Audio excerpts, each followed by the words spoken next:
Rumah Sakit Nasional Diponegoro dilengkapi dengan poliklinik, geraha rawat inap, polirehab medik dan laboratorium sentral. Rumah Sakit Nasional Diponegoro di Jalan Profesor Sudarto, Tembalang, Semarang. Disiarkan langsung dari Setiabudi Square 1415 di Jalan Setiabudi Raya Serondol Semarang, 89,8 FM Trijaya Semarang, The Real News and Information. Selamat sore pendengar Trijaya dimanapun Anda berada. Halo, apa kabar? Salam sehat, salam sejahtera, salam penuh sukacita. Ketemu lagi sama Pras ya, hari ini di hari Kamis 3 September 2020 dan jam 3 sampai jam 4 ini, jam 4 sore maksud saya ya, kita akan bincang-bincang seputar kesehatan dalam Trijaya Healthy Life yang didukung oleh Rumah Sakit Nasional Diponegoro, Semarang. Oke, tema kita sore ini adalah menjaga kesehatan telinga, hidung, dan tenggorok di era pandemi. Bersama narasumber tidak asing lagi ada Dr. Kanti Yunika, SPTHTKLK. Dr. Kanti, selamat sore, apa kabar? Selamat sore, Mas Pras. Ketemu lagi. Ya, Alhamdulillah baik. kabar baik ya dokter ya. Ini karena masih pandemi jadi kita ini ya jaga jarak ya, physical distancing jauh banget. Jauh banget. Iya ya, tapi nggak apa-apa lah. Yang penting tetap semangat. Dan sore ini kita ngomongin tentang bagaimana kita bisa menjaga kesehatan telinga juga hidung juga tenggorokan ya di era pandemi. Kenapa ditekankan di era pandemi ini dokter? Bedanya apa dengan di masa-masa biasa sebelum pandemi kayak gitu? Ya tentu saja berbeda ya. Jadi WA yang masuk ke saya juga dari pasien banyak menanyakan, dokter gimana ya? Jadi banyak yang konsul ke WA akhirnya, kemudian bertanya, kapan saya harus ke rumah sakit? Kalau kondisi saya seperti ini bagaimana? Saya harus bagaimana? Jadi banyak sekali WA yang masuk ke saya menanyakan seperti itu. Sehingga saya rasa memang penting sekali masyarakat untuk tahu bagaimana sih sebenarnya posisinya sebagai seorang pasien, apakah sudah memang waktunya harus ke rumah sakit atau memang bisa ditunda dulu, bisa diobati dulu di rumah, atau bisa melakukan banyak hal yang bisa dilakukan untuk pencegahannya. Jadi atas dasar itu makanya kemarin saat ditanyakan Mbak Asta, dokter gimana? Apa nih temanya? Oh ya, begitu ingat WA dari pasien, ya udah deh sekalian aja gitu ya. Jadi kalau misalnya untuk masyarakat yang kita harapkan adalah jadi memang fungsi dari petugas kesehatan itu sebenarnya bukan hanya kuratif ya, bukan hanya pengobatan ya. Jadi kita juga bergerak di edukasi pencegahan terutama ya, pencegahan promosi kesehatan ya. Walaupun kita juga tidak menutup bahwa kita membuka diri tetap memberikan pelayanan tetap ya. Cuma ada memang fasenya itu saat ini memang kita harus gimana ya, bukan berarti nggak boleh loh ke rumah sakit, enggak ya. Jadi kita sudah punya protokol kesehatan dan kita saat ini juga pemerintah sudah memberlakukan adaptasi baru ya untuk bukan berarti kita juga lepas jadi bebas gitu ya, enggak juga, tapi kita tetap tahu kapan sih saya harus ke rumah sakit untuk periksa THT misalnya gitu ya. Jadi memang ada berbagai gejala yang kita memang harus aware lebih cepat. Tapi ada juga beberapa gejala yang atau ada beberapa hal yang mungkin bisa dilakukan di rumah dulu gitu. Contohnya misalnya mau bersihin telinga. Apakah saya biasanya 3 bulan sekali, 6 bulan sekali anak saya selalu periksa ke dokter nih gitu kan untuk membersihkan telinga. Nah, ini gimana nih, Dok? Apakah saya dalam kondisi seperti ini juga untuk membersihkan telinga harus ke dokter THT? Sebenarnya kalau saya sendiri pasien datang itu kalau misalnya ada kotoran telinga atau apa sesuatu yang harus dibersihkan di telinga, saya juga nggak bukan menganjurkan 6 bulan sekali ya ke THT ya untuk dibersihkan, enggak. Kalau misalnya kecuali ada beberapa kesulitan yang memang tidak bisa ditanggulangi oleh orang tuanya atau dari keluarga yang tidak bisa membersihkan misalnya gitu ya. Jadi kan ada beberapa kondisi khusus ya. Nah, pasti akan saya edukasi untuk bagaimana caranya membersihkan kotoran telinga atau bahkan tidak perlu dibersihkan, ini memang sudah bisa bersih sendiri gitu ya. Jadi ada beberapa kondisi. Contohnya sih seperti itu. Ya, Mungkin jadi pasien melakukan pembersihan sendiri mungkin bisa juga ya dokter ya. pembersihan telinga ya, terutama kan saya juga kan kebetulan banyak pasien anak-anak. Hmm. Ya, jadi ada rumah sakit, salah satu rumah sakitnya, saya juga bekerja di rumah sakit yang bergerak di khusus untuk ibu dan anak. Nah, itu banyak kan pasiennya memang pasien anak-anak gitu ya. Nah, itu memang yang paling ditanyakan adalah bagaimana saya caranya membersihkan kotoran telinga anak saya gitu. Memang yang paling paling justru menjadi concern seorang orang tua ya pasti anaknya ya. Nah itu Betul. akhirnya emang kita mengajarkan bagaimana caranya dengan alat yang sangat sederhana dan sangat murah dijual di luar sana, bahkan di online shop banyak banget, harganya berkisar 5.000 sampai 12.000, namanya Earpick. Itu bisa dilakukan oleh orang tua, ya asal tidak dengan komplikasi atau dengan uh, kotoran yang sulit dikeluarkan. Gitu. Jadi Hmm. seperti itulah kira-kira ya, ini untuk mengedukasi masyarakat, bagaimana juga untuk kalau tadi tentang telinga, juga untuk saluran pernafasan. Ya. Apalagi dalam kondisi seperti saat ini, itu utama sebenarnya, menjaga saluran nafas atau kita bisa sebut juga dengan respiratory hygiene. Mhm. Itu, Mas Berarti Pras. sebenarnya penting semua ya, Dokter Kanti ya, Ya, telinga, sebenarnya stroke gitu kan? ya. Jadi dalam kondisi pandemi seperti ini, kita harus memperhatikan yang namanya triple things in disease cycle ya. Jadi Hmm. termasuk host, agent, and environment. Jadi hostnya kita ya sebagai hostnya sebagai tempat penyakit itu bersarang ya kita harus kuat. Bagaimana caranya kuat ya dengan tentu saja kita berdoa agar kita diberikan kesehatan yang pertama. Yang kedua adalah kita menjaga daya tahan tubuh kita secara keseluruhan, maka kita juga menjaga tadi respiratory hygiene dan lain-lain. Selain itu juga ada sleep hygiene dan banyak sekali memang yang harus kita lakukan ya. Dan itu perlahan tapi pasti justru dengan adanya pandemi seperti ini, adanya simak corona, ini justru kita belajar banyak dari simak co ini, Ya. dari mak corona ini kan, kita belajar untuk menjaga selain yang spesifik tadi ya, misalnya dengan menggunakan masker ya, dengan physical distancing, nggak boleh pucek-pucek hidung ya, apalagi dari mana-mana harus sering-sering cuci tangan ya. Jadi Betul. bukan hanya lagi tenaga kesehatan yang melakukan ini, tapi hampir di seluruh dunia sudah nggak lazim lagi gitu ya, pakai masker dan lain-lain. Orang juga melihatnya biasa aja gitu.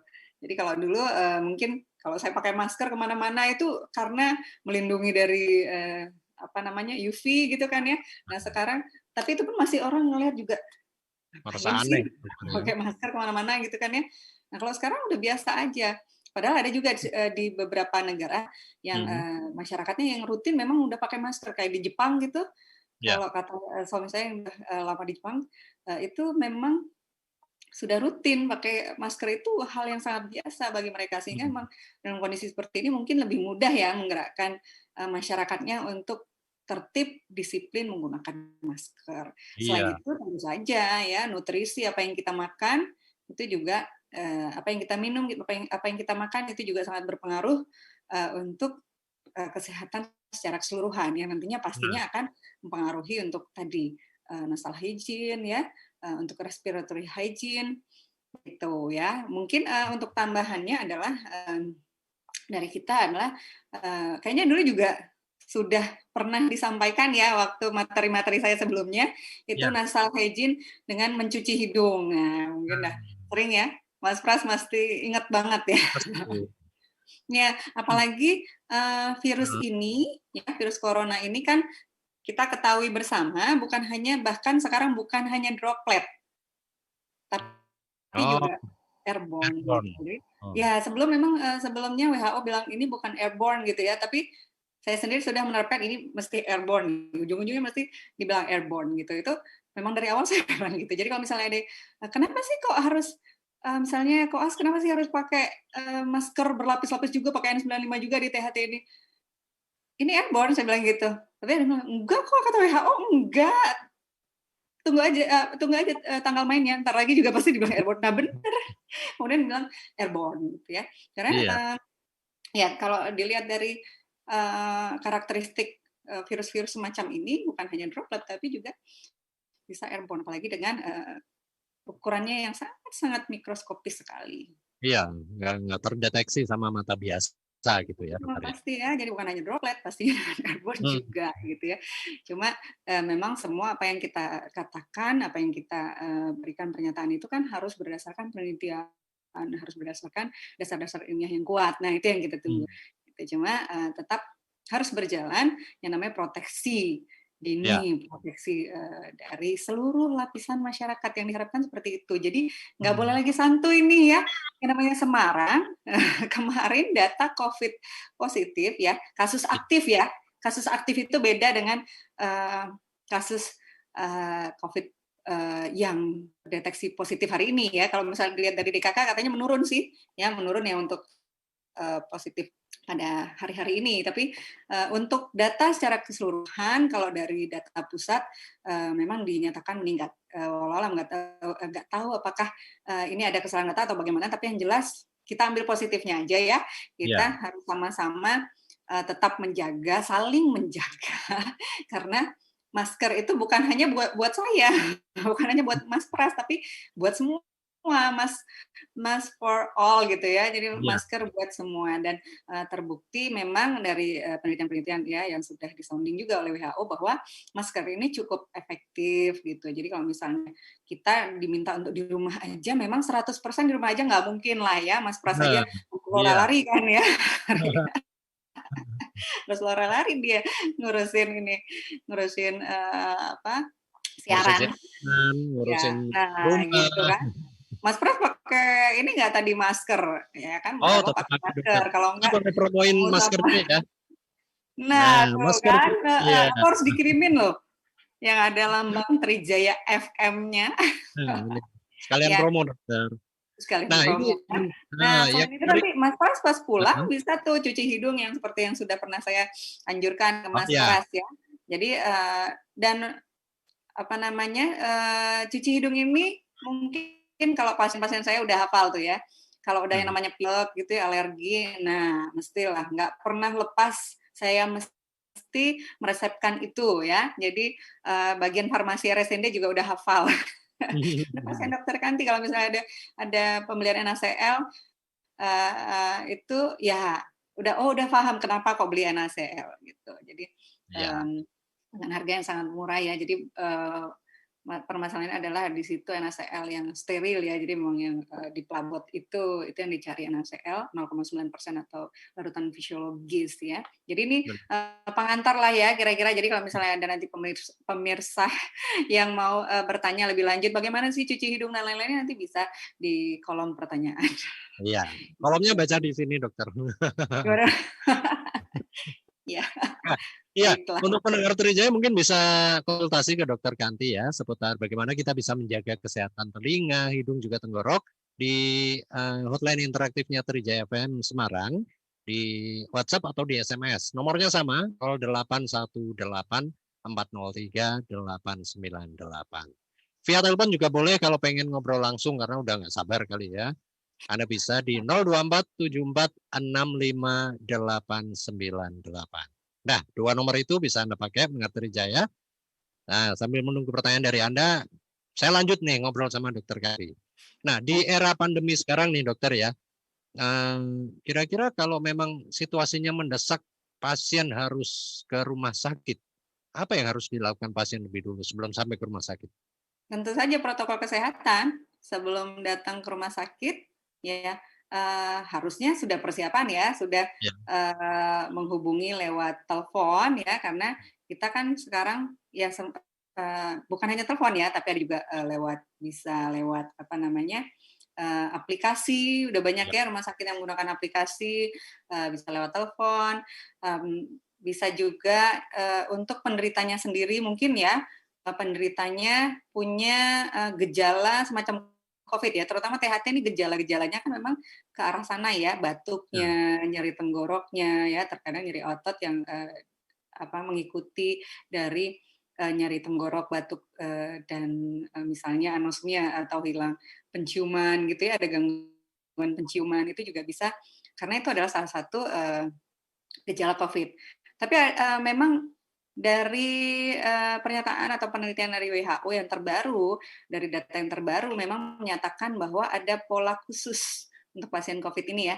Jadi pasien-pasien COVID itu ternyata urutannya itu demam dulu, kebanyakan demam dulu. Kita tetap terus belajar ya sampai ke depannya karena COVID ini luar biasa ya mutasinya, ilmu-ilmunya cepat banget Ya. berkembang seiring dengan penemuan-penemuan data baru atau penelitian-penelitian baru.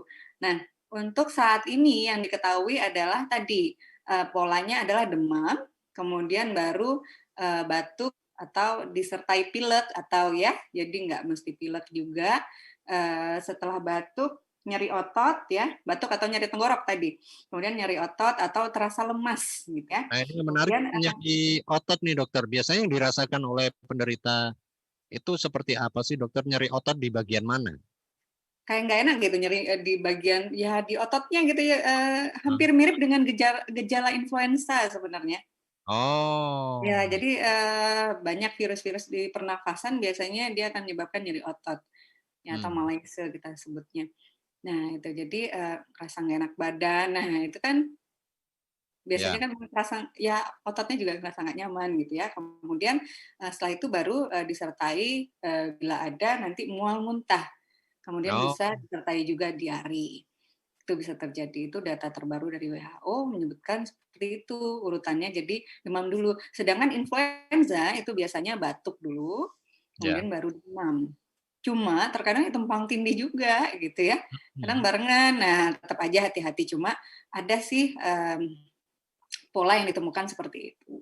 Gitu. Hmm. Tapi kalau saya secara pribadi, kita kalau misalnya punya gejala tersebut, sebaiknya yang mungkin yang untuk yang mendaftarkan ke rumah sakit biar Ya, yang sehat dulu. Jadi misalnya istrinya nih yang sakit ya, ya, suaminya mendaftarkan, kemudian menunggu giliran dengan menjaga protokol yang jelas ya. Bila ya. memang punya kendaraan pribadi, misalnya mobil ya, atau pun memang nggak pakai mobil pun, penderita bisa diminta untuk menunggu dulu di luar di tempat yang sepi, yang tidak banyak, misalnya di bawah pohon rindang gitu ya, asal jangan lagi hujan gitu. Nah, di situ Ya. akan jauh lebih aman untuk penderita maupun untuk orang lain Hmm. gitu. Jadi banyak triknya sebenarnya ya, dan itu bisa banget kita terapkan asal kita mau gitu. Itu dulu kita mau gitu ya. Cuma Hmm. kalau tidak tega gitu ninggalin penderita sendiri di misalnya di mobil gitu ya bisa diajak, tapi pokoknya intinya jangan harus ada jarak pastinya ya 2 meter. Hmm. Contohnya seperti itu. Nah, setelah didaftarkan kemudian ditanyakan misalnya, saya urutan keberapa, misalnya urutan ketiga gitu ya, Ya. eee, kalau memang di rumah sakit tersebut ada sistem, pemberitahuan lewat WA gitu juga bisa. Jadi minta misalnya perawatnya memang, perawat atau ada tenaga administratif yang, ada yang seperti itu juga. Jadi ini sudah urutan, misalnya kita urutan ke-10, ini sudah urutan ke-8. Contohnya seperti itu. Diharapkan pasien, tapi pasien nggak jauh-jauh ya, pasien tetap di rumah sakit, tapi menghindari kerumunan. Sehingga saat pasien sudah mau dipanggil itu, ini sudah misalnya tadi, ini sudah urutan ke-8, mohon pasien sudah berada di depan klinik. Nah, itu baru dia datang, gitu. Jadi sebenarnya memang ya ini teknis ya, teknis bukan masalah cuci hidung dan lain-lain tadi ya, tapi persiapan teknis ini juga sangat penting sekali ya, karena kita juga pernah dengar ya yang di Surabaya kejadian satu keluarga kena dan hampir berapa orang ya yang meninggal, 4 orang ya dalam satu keluarga itu ya. Hmm. Hmm. Jadi ibunya, bapaknya, sama kakaknya dan bayi yang dikandung kakaknya. Oh, Heeh. ya. Ya, suaminya kayaknya masuk ICU apa ya, saya lupa. Tapi yang jelas itu kan ada kejadian yang luar biasa dan itu diawali dengan ke suatu rumah sakit menunggu di sana. Mungkin ya itu terpaparnya saat menunggu di sana itu ya bisa juga. Jadi intinya dia ada paparan di rumah sakit yang mungkin terlalu lama di situ. Ya, jadi bukan yang disalahin bukan rumah sakitnya, tapi mungkin ada protokol kesehatan yang tidak dipatuhi di sini bisa jadi Ya. ya. Tapi yang jelas semuanya udah takdir ya. Cuma semua kemungkinan yang bisa miss itu yang harus kita pelajari bersama untuk tidak diulangi lagi, atau ya kalau memang itu bukan karena itu pun, tapi kita pelajari semua kemungkinan tadi untuk kita patuhi bersama. Kalau masih kejadian juga ya emang itu udah takdir, tapi setidaknya kita sudah maksimal gitu. Ya, semoga sih semua dilindungi ya. Terus persiapan apa lagi setelah mendaftar dan lain-lain tadi ya? Mhm. Tentunya memang sesuai dengan, kenapa saya harus ke situ gitu. Jadi, udah tahu duluan gitu. Jadi misalnya, eee, pasien ini mau kontrol, pos operasi, kontrol pos operasi, dengan dokter X. Dokter X-nya ternyata nggak praktek hari itu kan ya useless ya. Ya jelas lah kalau kayak gitu masalah teknis sih sebenarnya ya Mas Pras ya. Ya. Tapi masalah teknis ini tetap saja menjadi suatu promosi kesehatan atau pencegahan yang harus kita gaung-gaungkan ya, bukan hanya saya, bukan hanya dokter umum, bukan hanya Mbak Hasta, tapi juga Mas Pras ya, nanti kalau ketemu temennya itu langsung disodorin tadi masker Trijaya FM ya. Oke, ya siap. Betul. Kemarin saya udah bagi-bagi masker berapa gitu ya, tapi ya karena ada orang yang butuh jadi saya kasih gitu. Tapi bukan masker Trijaya, masker yang nggak ada logonya Trijaya gitu. Oke, jadi persiapannya memang harus matang sebelum sampai di rumah sakit ya dokter ya. Karena saya sendiri juga misalnya saya kayak apa ya, kemarin saya habis ke Sandung nih, kan kaki Mhm, bengkak. Mau mhm. periksa ke rumah sakit aja masih mikir-mikir nih, takut saya buat ke rumah sakit. Ya Jangan protokol takut tetap juga, betul. ah, Jangan protokol takut tetap juga. dijalankan, tapi Ya. ya mau ke rumah sakitnya itu yang agak-agak ya akhirnya bikin malas juga karena situasi masih Iya. pandemi. Betul, iya. Jadi jangan over takut juga ya. Jadi, Ya. saat ke rumah sakit, bagaimanapun hidup itu pasti ada resiko ya. Di Hmm. rumah pun memang nggak ada resiko ya nggak juga Ya, ya. ya. Misalnya nge-hire, ART baru gitu kan ya, Waduh. itu juga penuh resiko. Jadi tetap ada resiko. Kita juga misalnya menerima, online, dari online shop gitu ya, ada apa namanya, dari ya pokoknya pengiriman, kita ketemu orang, ya tetap kan ketemu orang juga. Yang penting kan itu tadi protokol kesehatan juga dilaksanakan, kemudian dari host agent environment tadi, dari host, Hmm. dari kitanya sendiri, ya menguatkan diri dengan imunitas yang baik ya, olahraga, pokoknya, bagaimana cara supaya imunitas kita meningkat ya, berpikir positif, nggak usah takut dulu, karena ada yang mau ke rumah sakit aja udah takut banget ya, itu justru ngedrop. Jadi bisa jadi dia malah di rumah awalnya baik-baik aja, begitu ngedeket rumah sakit malah tambah nggak karu-karuan. Itu karena rasa takut yang berlebihan. Ini mental sih sebenarnya, masalah Ya. problem mental dari jiwanya ya, udah takut duluan ya malah jadinya akhirnya sakit gitu. Nah, itu kan. Nah itu, jadi nggak usah takut juga, yang penting tadi protokol kesehatan tetap, dijalankan. Kalau memang menggunakan masker yang, kain, Mhm. minimal ya, patuhi sesuai kata WHO, eee, kita menggunakan masker yang 3 lapis gitu ya, gitu. Jadi yang Oke. sesuai dengan, standar lah ya, jangan yang abal-abal, yang, kemudian apa tuh yang kadang ibu-ibu gitu kan suka yang, dikasih manik-manik apa segala macam gitu ya, terus pulang susah nyucinya ya kan, akhirnya nggak dicuci sama dia, Iya. ditaruh aja kayak gitu, terus besok pakai lagi, ternyata udah banyak virus dari situ, nempel. Nah, Jangan, nggak usah ya. Era pandemi ini yang kita, utamakan adalah, fungsionalnya. Jadi bukan masalah, apa ya, keren-kerenannya gitu ya. Jadi itulah, kita harus, menjaga kesehatan, telinga, hidung, tenggorok itu tadi memperhatikan respiratory hygiene-nya, ya. ya. Kalau misalnya batuk pilek gimana? Ya, jadi, kan udah takut duluan ya, batuk pilek gimana nih ya. Terus, Hmm. ada juga nih yang nahan-nahan, "Udah nggak usah ke dokter, udah minum obat aja ya, obat obat warung," misalnya gitu ya.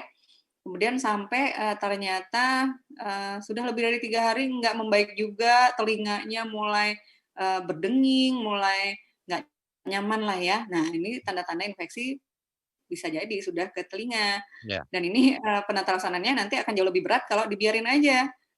Karena Hmm. nanti, akan terjadi yang namanya otitis media, akut. bisa ya. Jadi Oke. kemudian bisa pecah sendiri bahkan pada anak-anak itu nanti kalau misalnya pecah kemudian berulang-ulang seperti itu, masih takut juga ibunya, nggak usah ke rumah sakit, udahlah biarin aja kayak gitu ditetes-tetes aja. Seperti itu juga kemudian berulang-ulang lagi akhirnya sampai dewasa nanti bisa bolong ya, gendang telinganya udah ya. Kalau bolongnya bisa nutup lagi itu berarti teratasi ya. Tapi kalau misalnya nggak diobatin terus dibiarin aja ya cairan apa namanya, infeksinya tadi nggak dibersihin ya, nggak di-ear toilet ya bahasa spesialis THT-nya Ya. ya, itu ya nantinya malah jadi nggak karu-karuan, malah infeksinya ke mastoid ya, merupakan salah satu bagian dari otak gitu. Oh, bisa Dan sampai ini saya situ ya, bilang, dokter ya? bisa nanti lama-kelamaan seperti itu yang Hmm. makanya tetap penting kita periksa ke rumah sakit ya, kalau memang sudah indikasi tadi. Untuk gimana nih, untuk secara spesifiknya nanti kalau misalnya punya keluhan penyakit apa, secara spesifik, mau, ke dokter apa enggak nih ya, gitu. Sebenarnya juga kita sudah banyak di Halodoc misalnya gitu ya, Ya. itu juga udah ada, aplikasi-aplikasi untuk mendeteksi, oh kalau seperti ini harus tetap dilihat. Jadi biasanya problem telinga tuh ya, jangan pernah menyepelekan ya, problem telinga itu, sangat cepat ininya. Jadi seperti tadi otitis media akut ya, nanti malah pecah gendang telinganya kan Hmm. disayangkan sekali. Jadi mendingan segera diperiksakan saja. Yang jelas juga di rumah sakit kita pastinya juga dengan protokol kesehatan yang berlapis ya. Betul. Dokter-dokter juga pasti dengan protokol kesehatan yang berlapis, bukan hanya demi dokternya tapi juga demi pasiennya. Ya. Jadi jangan sakit hati kalau misalnya diminta 2 meter saat di anamnesis atau ditanya-tanya gitu kan ya, Ya. "Mas Pras sakit apa?" Gitu kan, Mas Prasnya, "Gini Dok," mendekat gitu, "Jangan jangan dekat-dekat, di belakang-belakang." Nah itu jangan sakit hati Mas Pras ya, yang maksudnya adalah menjaga kesehatan bersama ya, gitu. Betul. Jadi, dokter pun menganggap, jadi secara apa ya, pola berpikirnya itu, eee, akhirnya harus berpikir saat kita, ke pun kita berada walaupun kita baik-baik aja misalnya nggak ada gejala demam, nggak ada gejala batuk dan lain-lain, tetap kita, mempersangkakan diri kita adalah OTG, orang tanpa gejala. Oh Orang gitu? tanpa gejala ini, kalau bahasa dulunya tuh OTG ya, orang tanpa gejala, yang bisa kemana-mana aja, tanpa apa namanya, mungkin saya membawa virus, tapi di saya nggak ada gejala, tapi bisa jadi saya menyebarkan ke orang lain, Hmm. gitu. Hmm. Makanya kita harus menganggap diri kita, ya udahlah kita anggap aja bahwa aku lagi nah itu, lagi kena Covid Oke, gitu oke. kan. Jadi kita juga Bukannya bisa memposisikan diri kita sama orang lain itu, bagaimana physical distancing dan lain-lainnya. bukannya kita mau nakut-nakuti orang lain, tapi memang ya supaya kita menjaga agar kita eh, Iya, atau sekitar kita aware bahwa kita ini dari mana dan kemungkinan bisa membawa virus itu juga ada gitu ya dokter ya. betul. Ya, Nah, ya, lanjut jadi nih ke pertanyaan saya berikutnya dokter. Oh, di masa pandemi ini kan memang tadi di awal dokter katakan mungkin ada semacam kayak tingkatan-tingkatan mana yang harus ke rumah sakit, mana yang bisa ditangani dari jarak jauh atau dari rumah ditangani sendiri. Nah, bagaimana kita bisa mengenali gejala-gejala gangguan pada telinga, hidung, dan tenggorok yang memang ini butuh penanganan cepat nih untuk kita harus ke rumah sakit. ya, tentu saja, oke. Jadi masalah gejala ya, kita pasti, berangkat dari gejala ya. Jadi, Ya, pasien-pasiennya pasti berangkat karena ada gejala apa, nah itu. Kalau kita mau berangkat dari gejala, kita masukin ke timeline, gejala-gejala itu terkumpul di dalam dari kongenital atau kelainan lahir, kelainan, saat baru lahir gitu ya, hmm, kelainan bawaan bisa dibilang ya, kongenital, sampai dengan ke problem, di usia geriatri.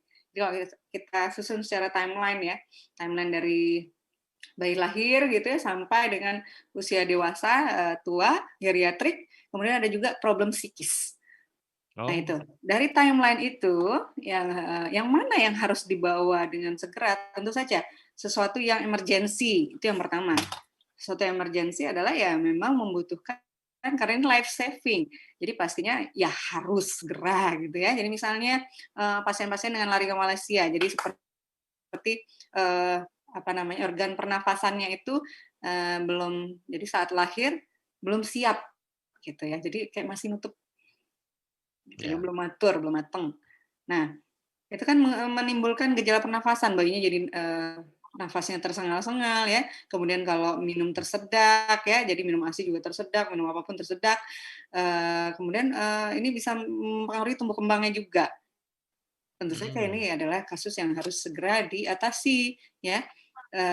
Walaupun nanti ada terapi konservatif ya. Konservatif di sini adalah bisa jadi nanti dia akan matur dengan sendirinya sambil dievaluasi, asal ini gejala yang ringan ya. Jadi misalnya dia masih bisa kok minum asal posisinya dimiringkan, contohnya seperti itu. Tapi kan itu juga butuh edukasi yang tepat.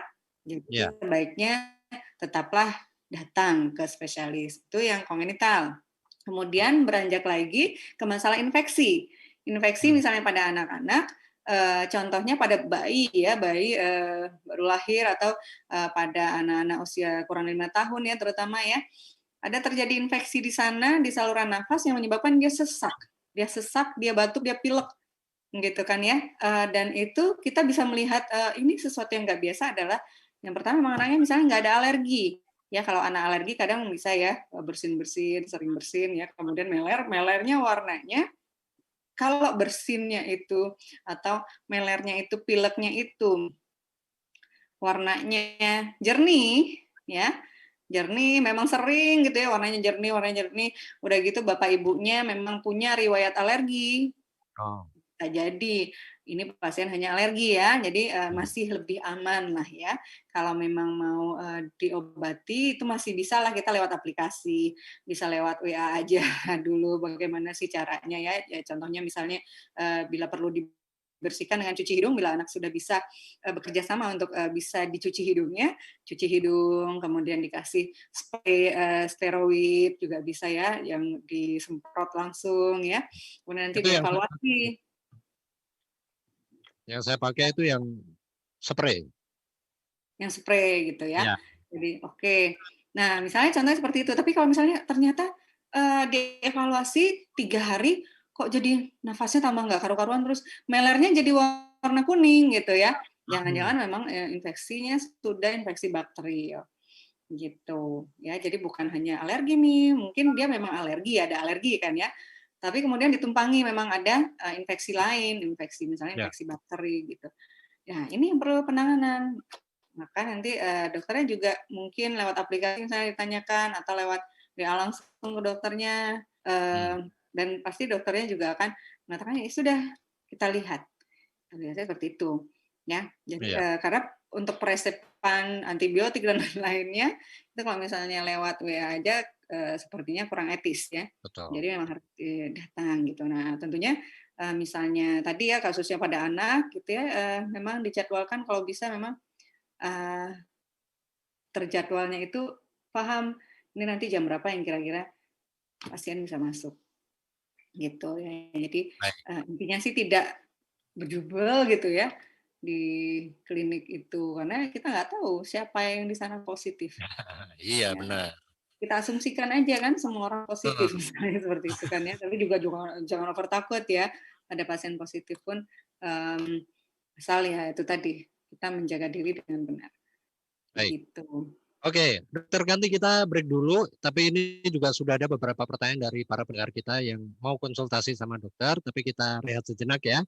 Dan kita nanti akan kembali lagi pendengar Trijaya setelah beberapa informasi berikut ini. Jadi tetap bersama kami di Healthy Life. Healthy Life Trijaya FM.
Pesan ini disampaikan oleh KPU Kota Semarang.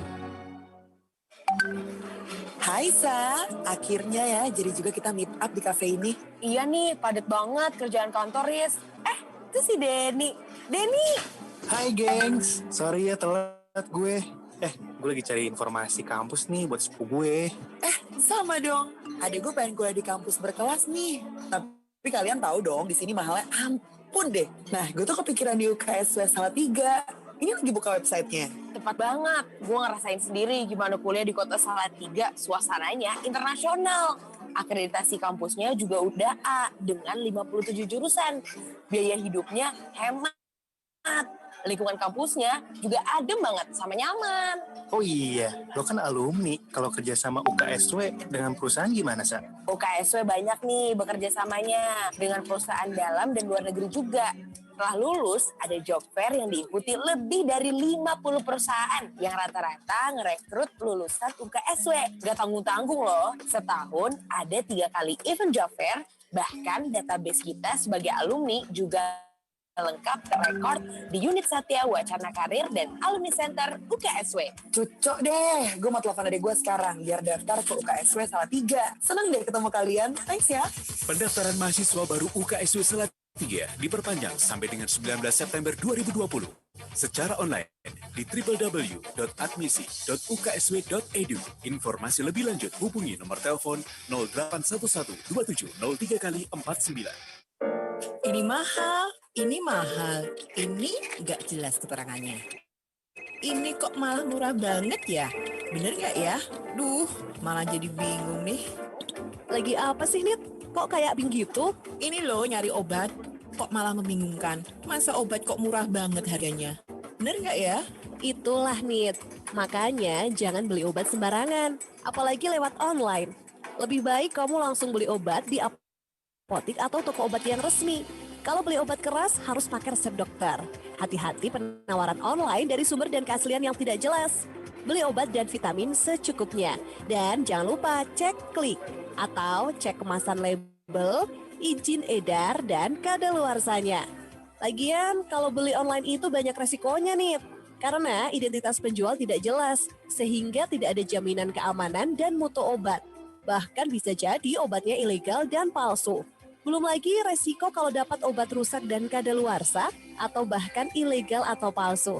Nah, parahnya lagi, kita tidak mendapatkan informasi lengkap terkait penggunaan dan efek samping obat dari tenaga kefarmasian. Rugi banget kan? Kalau ada apa-apa, gimana coba? Jadi lebih baik langsung beli ke apotik saja. Ya boleh sih, karena musim pandemi COVID gini beli lewat online, tapi tetap hati-hati, jangan sembarangan. Kita harus waspada jika beli obat secara online. Bersama lawan COVID-19.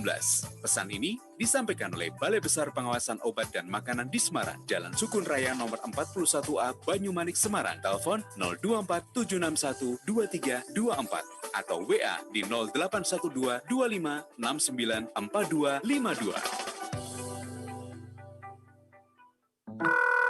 Halo. Ya, halo. Ini studio foto Bumil. Betul, Mbak. Beneran bisa foto ibu hamil, Mas? Hah? Bikin hamil? Bukan, foto Bumil. Oh, iyalah, Mbak. Saya ini kan fotografer. Kalau ibu hamil 2 bulan, bagus nggak di foto? Enggak lah, kan belum kelihatan perutnya. Ini ngetes ya? Boleh dong nanya, Mas. Untuk foto ibu hamil, apa sih yang terpenting? Pencahayaan, lokasi, pakaian, ekspresi. Ayo, mau nanya lagi? Jangan baper dong, Mas. Coba, siapa artis yang foto hamilnya sempat viral? Titi Kemal, Devi Sandra. Betul-betul. Nah, saya pengen temanya kayak mereka ya. Oh, iya, ya. Nah, sekarang gantian saya nanya, Mbak. Hah? Mbak betulan hamil? Ya iyalah, Mas. Jangan baper dong, Mbak. Nah, kalau betulan hamil, tahu dong apa itu stunting? Stunting. Itu gaya foto ibu hamil. Stunting adalah kondisi kurang gizi yang membahayakan tumbuh kembang bayi. Stunting bisa dicegah sejak kehamilan dengan pengasuhan 1000 hari pertama kehidupan. Cari infonya di Bina Keluarga Balita terdekat. Pesan ini disampaikan oleh BKKBN. Halo, Mbak, jadi nggak? Unika. Pokoknya, bagaimanapun kuliahnya tetap di Unika. Kenapa sih kamu kok pengen banget mau daftar kuliah di Unika? Soalnya nih, Unika Sugia Pranata itu PTS terbaik se-Jawa Tengah. Terus ada 23 pilihan program S1 dan D3. Selain itu tuh, selama pandemi COVID COVID-19, perkuliahannya online dari rumah. Dengan teknologi yang sudah disiapkan sejak 2009. Keren nggak tuh? Terus gimana sih seleksi penerimaan mahasiswa baru di Unika itu? Ada jalur prestasi UTBK, kamu nggak perlu tes, dan tersedia beasiswa uang gedung. Yang nggak punya nilai UTBK, kamu bisa ikut seleksi lewat jalur reguler. Nah, tesnya ini online, jadi kamu nggak perlu ke kampus Unika. Oh gitu. Terus cara daftarnya gimana? Mudah kok. Langsung aja buka pmb.unika.ac.id atau hubungi 0857 2728 4162. Untuk bayar pendaftarannya pun kamu bisa pakai aplikasi mobile banking atau OVO, GoPay, Dana, dan Link aja. Yes. Aku sudah daftar online, biar kita bisa satu kampus ya. Aku daftarin juga ya, lagi mager nih. Unika Subio Pranata, Talenta Pro Patria et Humanitate. 89.8 FM, MNC Trijaya Semarang.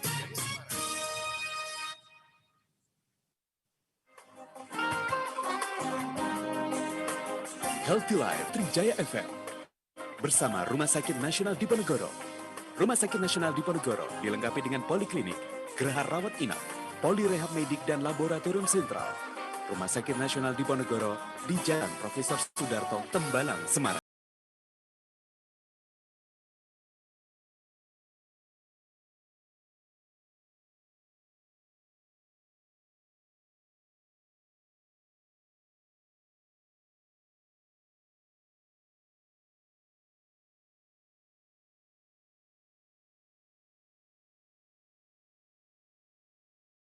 Dengar Trijaya, kita lanjut lagi bincang-bincang sore kita ini dalam Trijaya Healthy Life di tema kita menjaga kesehatan telinga, hidung, dan tenggorok di era pandemi.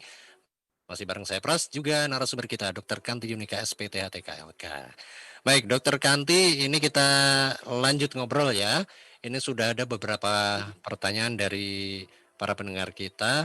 Yang pertama ada Mas Oki ini di Semarang. Dokter Kanti, boleh nggak sih kita bersihkan telinga dengan cotton buds? Monggo dokter, langsung direspon.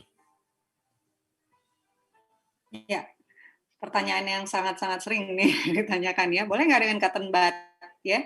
Jadi untuk supaya gampang mikirnya ya, kalau ini adalah lingkar liang telinga luar ya, kita harus memperkirakan nih berapa sih besarnya liang telinga. Jadi secara anatomi, saya ngajarin anatomi ya, kayak lagi ngajarin anak FK nih ya, kebetulan saya juga dosen, jadi sering saya ajarkan kepada mereka untuk mengedukasi pasien dengan berdasarkan dari mempelajari anatominya. Jadi secara anatomis ya, liang telinga yang kita sering korek-korek itu namanya liang telinga ya, liang telinga luar itu panjangnya beragam ya, dari 1,8 sampai 2,4 cm, jadi 18 mili sampai 24 mili ya, beragam, memang bervariasi maksudnya seperti itu. Dan untuk produsennya yang bikin kotoran telinga itu, yang menggumpalkan kotoran telinga itu ada kelenjar namanya kelenjar ceruminosa ya, kelenjar satu lagi sebasea. Jadi 3 kelenjar ini dia saling bekerja sama lah ya, di situ membentuk kotoran telinga itu ya.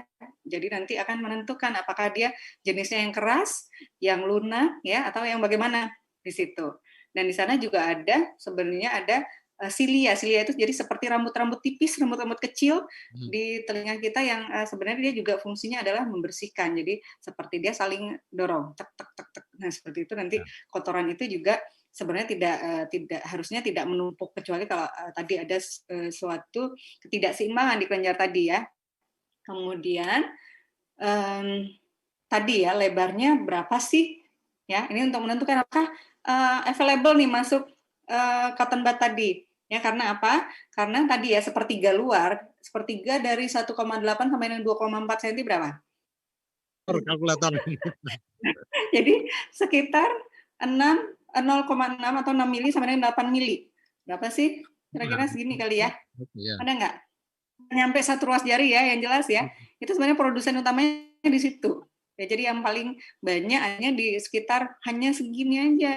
Gitu ya. Jadi kalau numpuk tuh harusnya numpuknya di daerah yang luar-luar aja, sepertiga luarnya.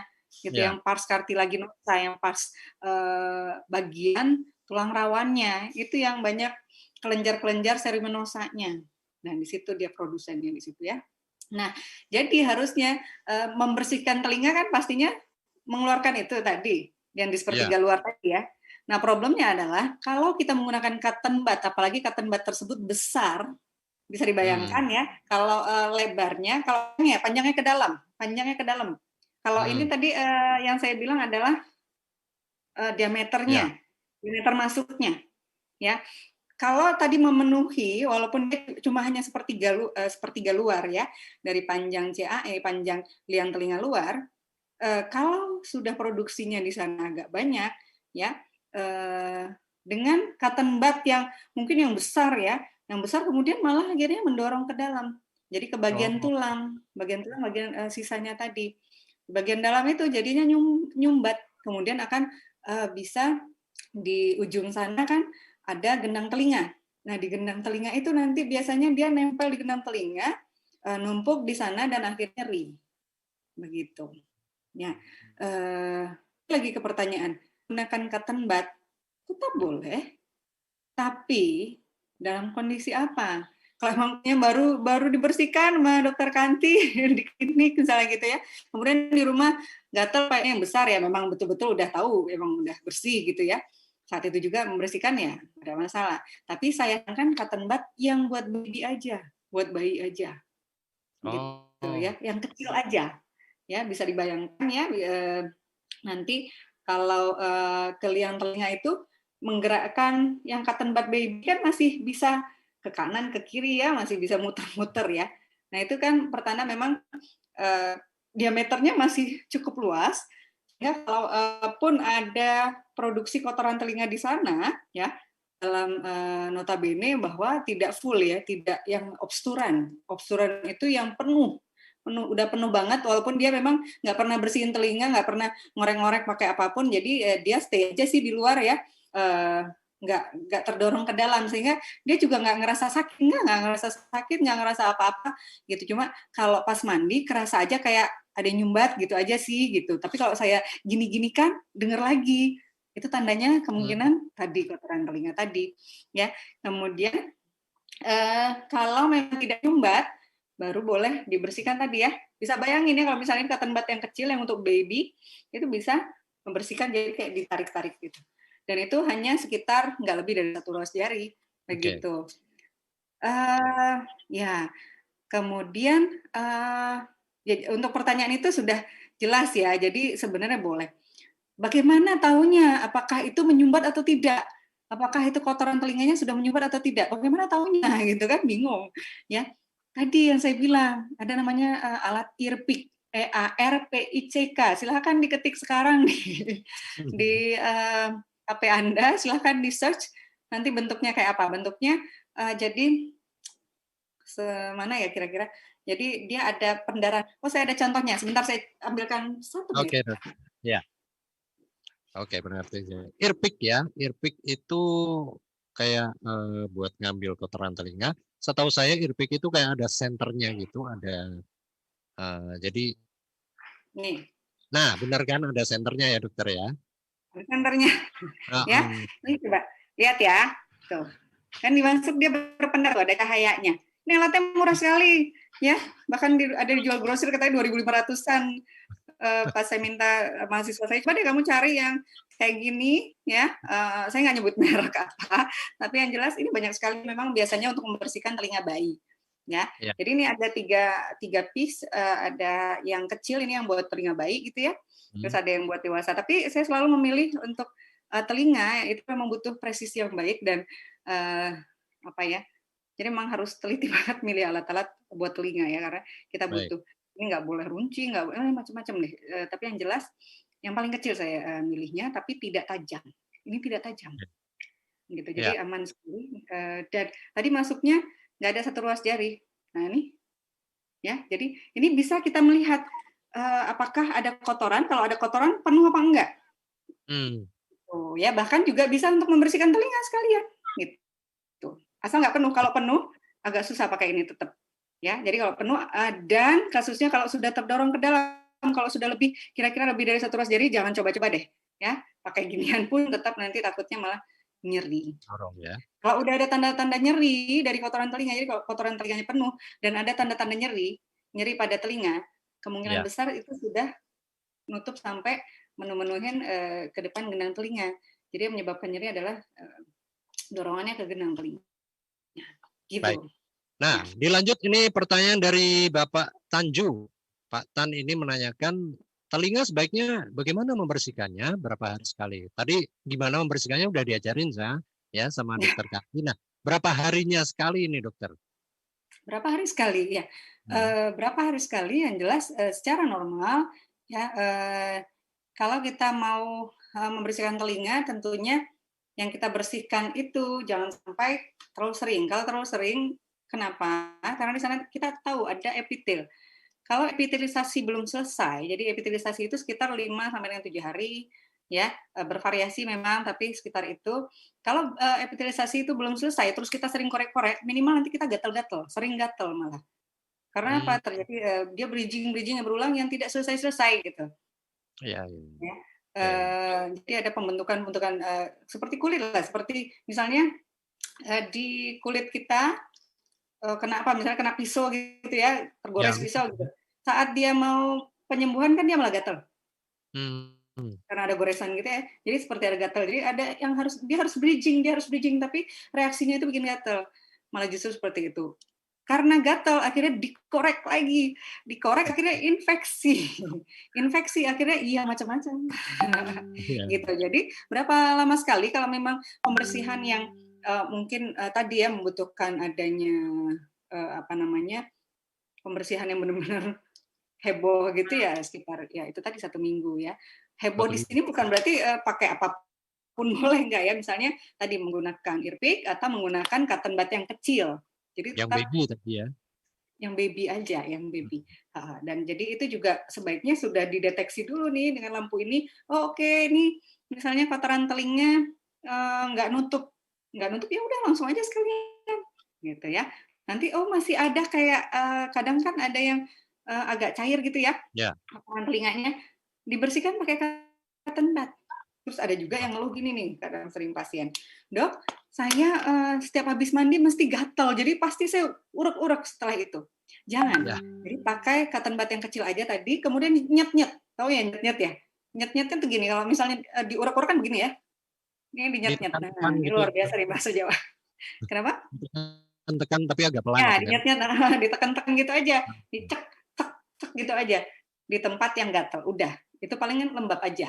Karena lembab, karena kita tahu juga tadi ada beberapa kelenjar di sana yang pastinya memang lebih gampang lembab. Gitu. Baik.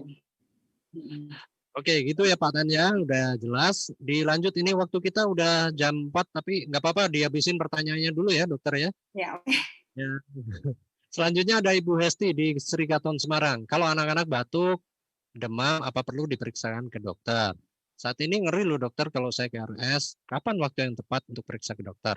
Atau apa ada terapi awal yang bisa dilakukan sendiri? Tentu saja. Jadi tadi ya kita sudah membahas bahwa ada beberapa hal yang harus kita aware. Tadi kita nggak sempat sih membicarakan sampai yang geriatrik ya. Tadi memang keputus baru di dua timeline ya. Tapi nggak apa-apa. Ini untuk yang masalah batuk ya. Batuknya ini kenapa? Nah itu ya yang harus kita cari. Batuk apa nih? Batuk biasa aja, batuk alergika, batuk karena infeksi kah? Kalau infeksi pun kira-kira nih arahnya influenza aja atau batuk yang mana nih? Atau batuk yang nggak biasa tadi, yang batuk demam dulu terus batuk. Nah ini bisa jadi arahnya tadi ya, karena ini juga data dari WHO mengatakan bahwa khas di corona ini polanya itu malah justru demam baru batuk gitu. Nah itu jadi harus aware ya, tetap yang namanya orang tua kan pasti harus aware gitu ya. Kapan nih saya harus bawa anak saya? Kalau memang nggak yakin, serahkan memang pada yang bukan pada yang berwajib, pada yang ahli gitu ya. Jadi misalnya ke dokter anak boleh, ke dokter THT boleh, yang penting protokol kesehatan tadi, kemudian ada caranya, ada tipsnya tadi kan? Tipsnya yaitu silahkan nanti ayahnya dulu yang disuruh daftar, kemudian diperkirakan nanti waktunya ya, lebih bagus lagi nanti kalau misalnya sudah mau dipanggil, minta tolong sama perawatnya, saya boleh nggak di WA nanti kalau udah ini, soalnya anak saya batuk, susah pakai maskernya, bisa aja kan, ya anak usia misalnya 6 tahun, kan masih susah ya, disuruh pakai masker, kadang gitu, walaupun kita sebagai orang tua harus mengedukasi di zaman seperti ini. Jadi kapan bawa anak ke rumah sakit, jangan ragu, tetap dibawa juga nggak, terkadang ada hal-hal yang terlewat, yang ditakutkan itu. Ya, jadi silakan dibawa aja, nggak apa-apa. Demi rasa aman, ya, demi keamanan semua. Jadi tetap dibawa, nggak ada masalah, asal itu tadi. Apa yang bisa dilakukan di rumah? Tentu saja hygiene tadi, respiratory hygiene. Ya, kalau misalnya anaknya sudah bisa diajak cuci hidung. Kemudian kalau misalnya pulang dari mana-mana, silahkan dimandikan sesegera mungkin. Ya, jadi banyak hal yang bisa kita lakukan termasuk untuk daya tahan tubuhnya. Kemudian kalau untuk ada batuk area pernafasan juga ada fisioterapi yang bisa dilakukan di rumah. Contohnya adalah postural drainase. Jadi seperti memberikan minyak yang melegakan pernafasan seperti minyak eukaliptus ya atau minyak kayu putih kita bilang gitu ya. Bisa dicampur dengan minyak telon contohnya seperti itu supaya untuk lebih menyebarkan lebih ini aja ya. Kemudian ditepok-tepok seperti itu ya, dengan posisi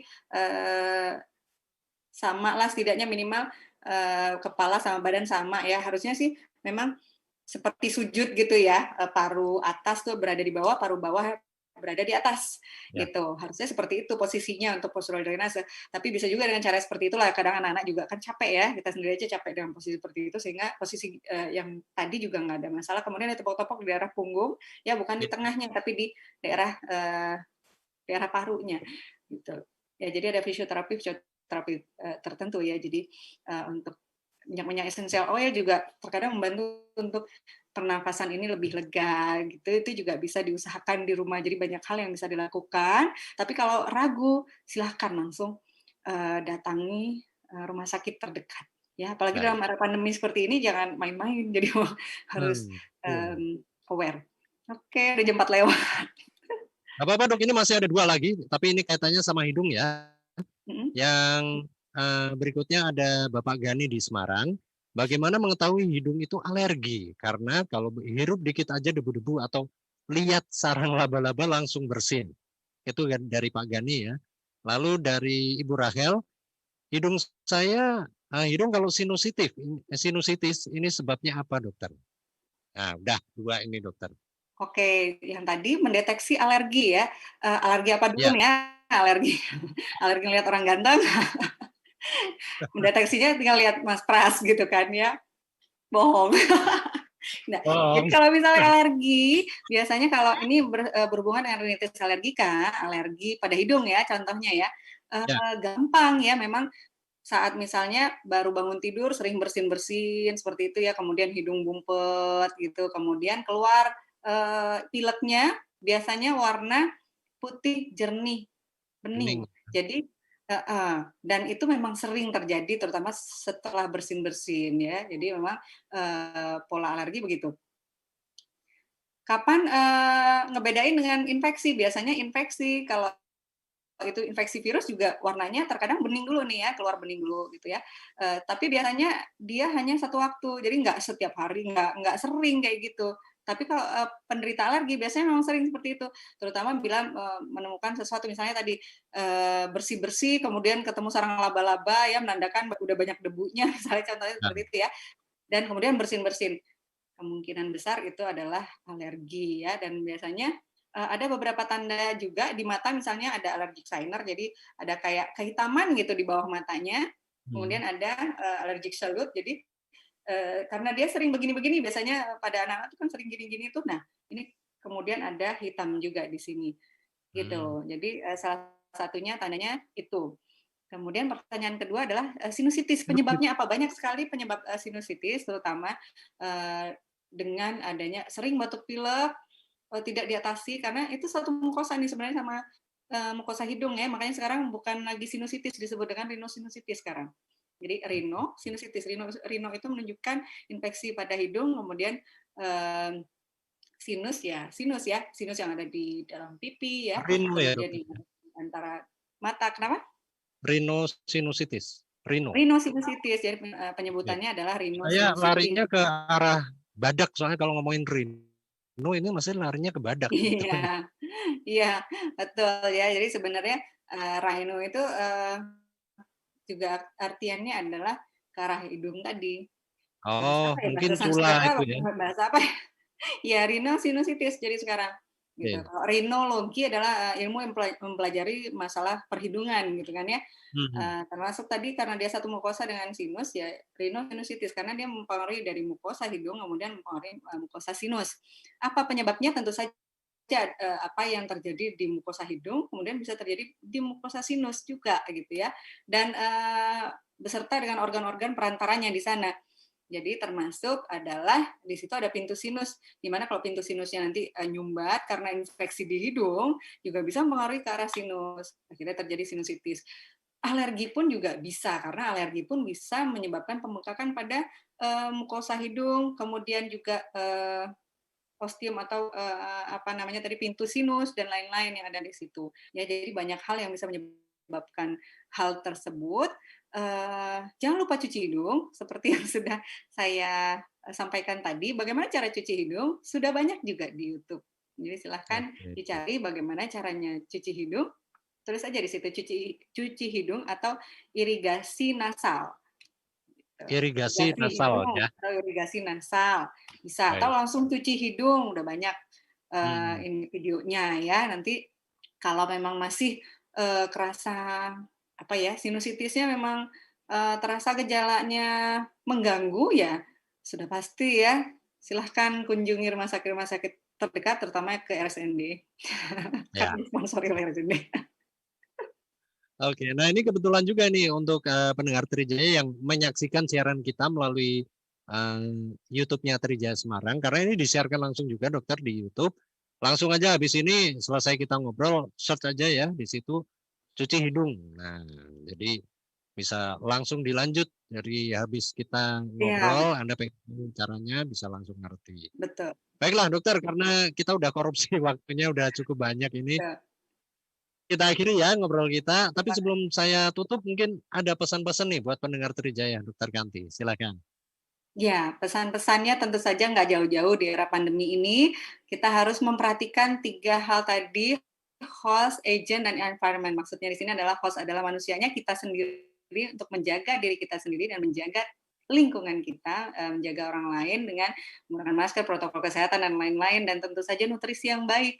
Ya, sudah dikeluarkan oleh BPOM berbagai dari kesehatan dari apa namanya dari pemerintah dari BPOM itu sudah mengeluarkan anjuran-anjuran termasuk pemakaian misalnya vitamin C, vitamin E, vitamin D, kemudian apalagi ada probiotik juga ya. Jadi ada beberapa panduan bisa dibuka di BPOM juga ya dari berbagai panduan WHO juga banyak. Itu tinggal dibuka aja tapi yang jelas saatnya kita membuka diri untuk menjadi garda terdepan. Bukan hanya tenaga kesehatan mungkin dikatakan yang terakhir ya, tapi yang jelas kita sama-sama garda terdepan. Itu penting sekali karena itu semua nantinya untuk generasi kita juga ya. Kemudian yang kedua, tetap jangan takut ke rumah sakit dengan protokol kesehatan tadi. Yang ketiga, perhatikan respiratory hygiene. Respiratory hygiene tadi bisa dengan cuci hidung, ya, dengan memperhatikan apa juga yang kita makan.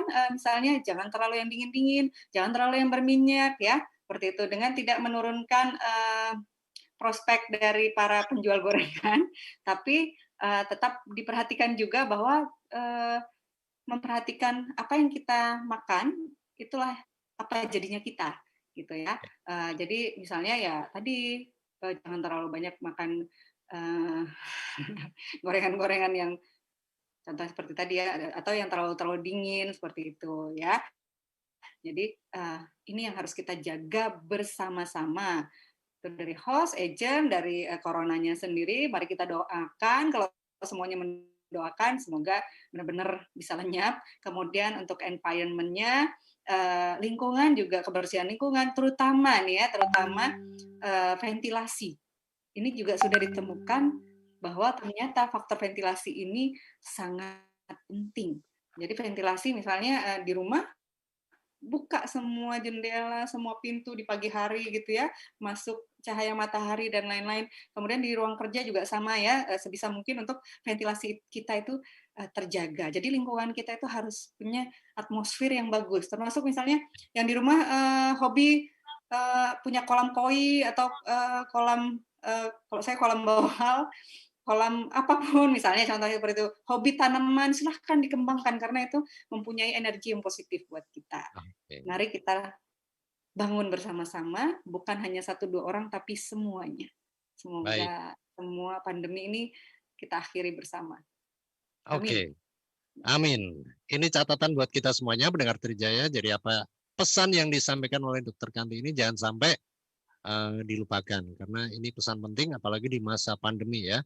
Kalau bisa kita semuanya melakukan, kita menjaga kesehatan kita dan semoga seperti kata Dr. Kanti juga corona ini segera berakhir. Dan banyak berdoa ya Mas Pras. Kita semua banyak berdoa. Oke, Ya. Terima kasih Mas Pras. Terima kasih sudah berbagi, sudah banyak memberi informasi untuk para pendengar Trijaya. Sukses selalu buat Dr. Kanti juga. Sukses buat RSN. Sama Mas Pras dan Trijaya FM. Matur nuwun dokter. Ya, izin live. Terima kasih dokter. Ya, pendengar Trijaya, demikianlah obrolan kita sore hari ini dalam Trijaya Healthy Life di